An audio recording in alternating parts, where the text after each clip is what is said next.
So I now want to, having set the stage for sort of why this is a monumental time period, I want to now talk about 11 interesting things, hopefully not feeling too random, 10 interesting things that I wanted to share from you, or 11 of them, from this sort of 5,000 years ago to today present time period, and also some of them even going back 10,000 years. So kind of that time period. The first one, I want to talk about the surprising and interesting history of ancient Egypt. One of the reasons that I want to talk about Egypt is that it is interesting, it is fascinating. In my opinion, one of the most fascinating time periods and cultures of all time is the ancient Egyptians, but also because they're ones in which we tend to at least have a baseline familiarity with, from books we may have read, from TV shows, but also one in which there's so much to learn, and I find myself still very much learning new things about ancient Egypt, and I hope to share a few with you that you might find interesting. If we're to talk about ancient Egypt, we don't really start with the pharaohs. We actually start much, much earlier. Starting between 20 to 10,000 years ago, you start to have archaeological evidence that is very, very clear of hunter-gatherer settlements in the Nile River Delta that we now call Egypt. People have been drawn to this area for a long time because it has a really rich, it's a Nile floodplain, right? It's got a floodplain. So you have wonderful nutgrass, you have catfish, you have wadis, which are basically like temporary streams that pop up in the desert. So people were there, right? And you have a variety of different sites, such as Wadi Kubaniya, which is about 19,000 years old. We used to think it was the birthplace of farming. More recent evidence suggests that is probably not the case. By 12,000 years ago, population has gotten pretty high here, about 10 times its earlier population. So you have a time period where even if there were people before this, there are now much more people in this 20,000 to 12,000 year period, and they're clearly being making more stuff, having more of an impact on the land. There's more people, right? The population is growing from what it was previous to this time period. 10,000 years ago, you suddenly have a population crash, and I kind of whimsically say whoopsie daisy, but of course it's not whoopsie daisy for the people involved. Suddenly the population, at least judging by archaeological sites, gets much smaller. Of course, again, the absence of evidence is not the evidence of absence. Just because we're not finding the sites doesn't mean they're there, but doesn't mean they're not there, but based on the sites we've found, and as you might imagine, it's a somewhat well-documented part of the archaeological world, the population seems to crash around this time period. It does eventually come back. You'll see kind of this boom and bust cycle in Egypt that we'll get more into. But for now, know that this is a highly productive landscape, despite how it can also be quite arid, and that especially during certain times of the year, a tremendous amount of plant life. And so you have a population here that is starting to increase. That obviously should say Egypt, not Egypt. Apologize for the typo. Let's get that fixed. So starting in 5500 BC, people are now clearly in farming traditions, and you have what we call the Predynastic Period for about 2,000 years. We find very clear evidence of pottery. We have very clear evidence of stately burials where people are wearing elaborate jewelry. Starting around 4,000, you start to see different large cities, or at least large for that time period, crop up, where they clearly have some versions of royalty, right? You see the trappings of royalty, a larger space for certain individuals, more elaborate ornamentation. And so you have these rival cities, but there's no clear sort of like monarch over everything or something. It's not one empire yet. And then, apologies for that text. And then this is a time period that's a really productive agricultural location for people to start farming, right? Once domesticated animals and plants exist, Egypt makes sense as one of the first really strong sort of bread baskets, if you will, because the Nile floodplain allows for floodplain agriculture, sort of does your irrigation for you.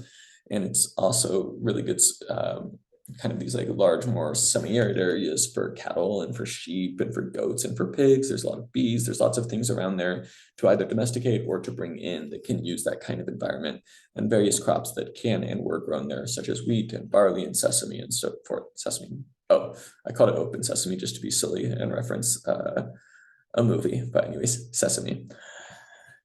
Around 3,000, we're starting to see some interesting things. This is the Nur Palette, which is a famous, beautiful piece of artwork, in my opinion. One of the things you'll note here is this particular scene. Anytime we're doing archaeology and looking at visual scenes from another culture and another time, we have to be really careful in how we interpret, and there's usually multiple interpretations. If it's relatively recent and there's a descendant community, that can often give us very, very good information on what's being represented, as is often the case, for example, with pictoglyphs here in Alaska. However, in a case like this, where we're separated by 5,000 years, it's difficult to just, there's not somebody we can just say, hey, what is this? So we have to kind of make interpretations. But what is very logically going on here is that somebody is essentially being throttled by the head and then either bludgeoned with like with a staff of some sort of power, and the specific head covering here that nobody else has implies that this person is probably powerful in some way and the position of authority that they have, or perhaps they're just lording their power over the person. But either way, we clearly see hierarchy is very obviously developing, right? Some people are lower, literally, some people are higher, right? And we have sort of this idea of animals that are doing mythological, interesting things that animals don't normally do. By 3000 BC, we start to see that Palette suggests, and a lot of other evidence suggests, we're starting to really see the formation of a political religious elite, right? So ancient Egypt is very much a place where politics and religion, as we now think of them, are intimately intertwined, really inseparable. So rival cities each have different political religious leaders, right? Monarchs that are thought of as having divine authority of some sort. Over time, that will eventually coalesce into the pharaoh system, where you will have one single pharaoh who is thought to be associated both with the hawk god Horus and the sun god Ra. And thus the pharaoh becomes sort of the symbol of, not just symbol of, but a personification and embodiment of the fertility of the land, ensuring the fertility of the harvest. That is, as you might imagine, a very persuasive reason to want to follow somebody. And so the pharaoh's system becomes very, very powerful.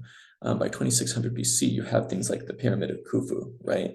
Pharaohs and their bureaucrats being able to convince people, for example, to move 2.3 million blocks of stone, averaging 5,000 pounds across from different quarries into one single location to build what is essentially a gigantic tomb. There is often the presumption that all of this was slave labor, and certainly there's some evidence for slave labor, but there is also a tremendous amount of evidence for either voluntary labor or semi-voluntary, by which I mean your government tells you to come help out on this project for a month out of the year and you choose to listen. And partly that system out of your own best interest. And partly that system relied on a system of land as currency, in which the pharaohs were doing land grants to the commoners. That didn't work out so hot, as these kind of systems often don't. But anyways, that's a story for another day. For the cities in this time period could be quite large by that time period. So for example, Armana, the capital city, had around 30,000 people. There was huge amounts of taxation of resources. And you had 100 generations, essentially, of human beings that were over 2,000 years that were working very, very hard to basically build very, very large temples for pharaohs and other kinds of things that would both help the pharaohs be remembered and help the pharaohs obtain a glorious afterlife. Of course, it's partly to the benefits of the ye old peasants from their perspective, right? They're honoring the people that give fertility to their land. But it is also very clearly incredibly hard work that is semi-coercive and a huge amount of taxation, right? So it is easy from sort of the history perspective of like kind of looking at books and seeing beautiful, beautiful things, sarcophagi and pyramids, and say this is a glorious wonder of human achievement. From the perspective of a commoner, was their life better in this scenario, or was their life better just 1,000 or 2 years earlier, where their kings had far less power and they were just sort of, doing some easy floodplain agriculture, right? From that perspective, the coalescing of Egypt into one empire under the pharaohs didn't work out super great for the commoners from that perspective. It's also worth pointing out, I said a second ago that there was some slavery. There was specifically wars with neighboring groups and within Egypt generated slaves, which were then used as prisoner of war slaves. The average lifespan in this time was 35, which is not super impressive. And the government would beat in prison and kill people that did not want to work on the temple. So although you weren't literally, it wasn't chattel slavery where human beings could be sold as objects, you were forced by your government to work on these projects. A bit of a timeline of this period. By 3000 BC, we have the coalescing under the pharaohs of the Old Dynasty. 33,000 to 2100 is what we call the Old Kingdom. Obviously, they didn't call themselves that at the time. That'd be pretty weird. 21 from 2040 to 1782 is the Middle Kingdom, and from 1570 to 1069 is this really crazy period called the New Kingdom, where pharaohs were doing all sorts of interesting reforms. By this time period, many of the pyramids and things are very, very old, as old to us as sort of like ancient or medieval European castles and things like that. In between these different kingdoms, or more precisely, series of dynasties, are what we call intermediate time periods. As Graeber and Wengrow suggest in that book I've referenced a few times, it's a bit of silly to call it intermediate from the perspective of the commoners. From the perspective of the common folk, it's a time period in a sense where, yes, the cities suddenly lose a lot of people and you don't have beautiful art being produced in the same way, but what you do have is people that no longer are necessarily being forced to go to war and build gigantic forms of architecture, right? So one could look at this as a period of decline and fall, which is often how it's presented in studies of ancient Egypt. One could also look at this from the point of view of commoners and say they're probably not super sad about the fact that they're no longer producing pretty art to be put in modern museums. They're probably pretty happy about the fact that the pharaohs are off their back. So different ways to read the same data. But it's a very, very long society, right? If we take it all as one society, which admittedly that's a little bit artificial, it'd be a little bit like treating England as a single society, when of course England has been through a variety of phases, through the Celtic period, through the Roman period, through the Saxonic periods, and the modern coalescing into the UK. But if you were to take it all as one society, it's a 3,000-year stretch of time that it's essentially the pharaoh system in one form or another. That is a tremendous amount of history, right? That is from here, stretching from the time period we currently are, stretching all the way back essentially to King David in the Bible, right? So this is mind-boggling period of time. Or this is like as if we were to time travel all the way back to Plato and then go back a few more hundred years after that. So the time period here is insane, of sort of a roughly unified cultural tradition. By 330 BCE, though, many cracks have shown in the foundation, so to speak, of Egypt, as Egypt increasingly shifts from being itself a power player to being more and more power imposed from outside groups. So you have Greek and then Roman rule, and eventually, of course, Egypt will come under influence of Islamic empires in essentially the 700s, 800s. So Egypt changes drastically at this point, but when they were ancient Egypt, that was a very long period of time.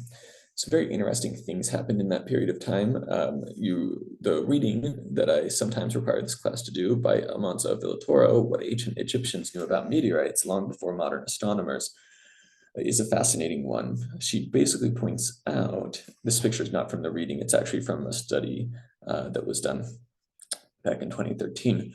And you can see these are basically iron beads, but as the author that Almanza Vittorio, the Egyptologist or archaeologist, points out, you basically have iron being worked in Egypt long before, at least 1,000 years before they've actually learned how to smelt ore from the rocks that have trace iron ore in them, around them. So clearly they're getting it somewhere else. And the somewhere else is apparently meteorites that they have. You can basically break chunks off and then craft it into something. And so the Grisette beads here are a good example. Apparently they were getting them from meteorites, which is very, very interesting. At least that's the theory at this point. The textual evidence, which of course ancient Egypt has in a way that many other places don't, the hieroglyphic evidence suggests that this is very much what they were doing and that they were well aware that meteorites had iron in them, with quotes like, "The king Unas seizes the sky and splits its iron," which is from a 2400 BC pyramid inscription. As your author points out, and I think is a really good point, it's easy to look at ancient Egypt and think that they were super, super complex and interesting in art and religion, but not nearly as advanced in sort of science and math as like the neighboring ancient Greeks or something like that, or even ancient Mayans. But as the author points out, they had considerable amounts of scientific knowledge that were bound up within a religious system, right? So there's this sort of religious teaching about kings and skies and iron and how the sky is connected to iron, which is scientifically, in a sense, accurate, right? So there's iron coming that are connected to meteorites that clearly they connected the idea that meteorites come from the sky. So really very interesting. Another interesting thing that happens after that, about 1500 years later, is what I'm calling the 5-second religious reforms of Akhenaten. So I want to describe those briefly.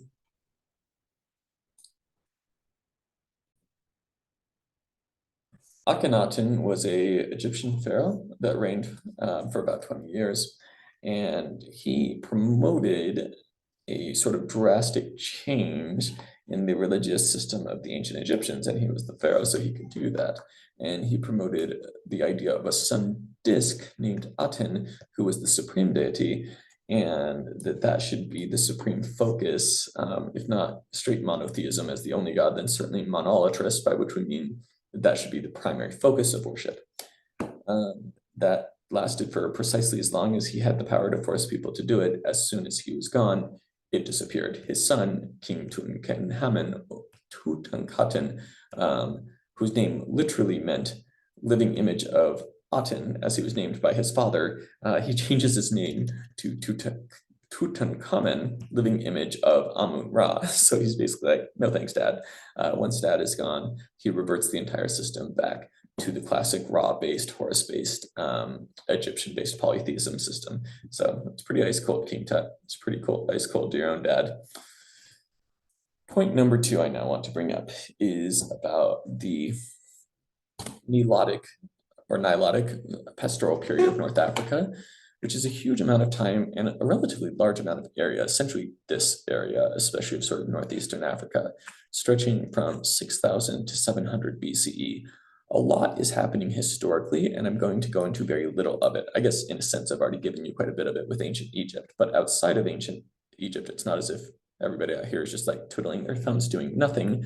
That's the way people sometimes think of African history, and it is very much incorrect. There are all sorts of fascinating things going on.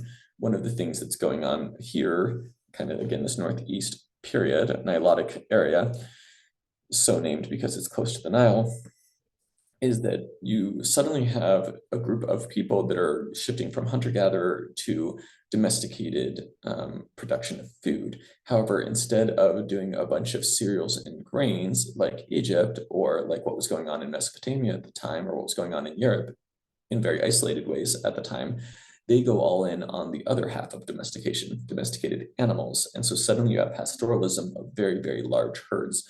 And we know that that is the case for a few different reasons. One of the most obvious of which is that you have very, very clear rock art that emerges in this time period, where you clearly have large groups of people with large groups of horned cows, horned cattle, right? They're clearly not aurochs. Not only do they not look like an auroch in the sense of the body shape's wrong for like the wild cattle ancestor, but also the people are clearly engaged in cattle herding.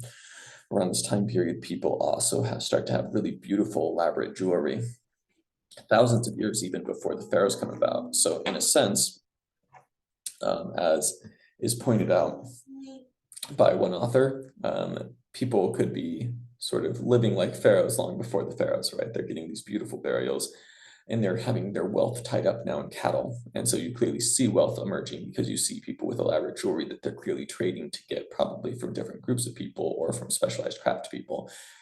It's a time period too where people are using the wadis, the seasonal stream flows, extensively, as well as the fact that at that time period, you have what we sometimes call the Green Sahara, a relatively lush time for what is now a very, very deserty landscape.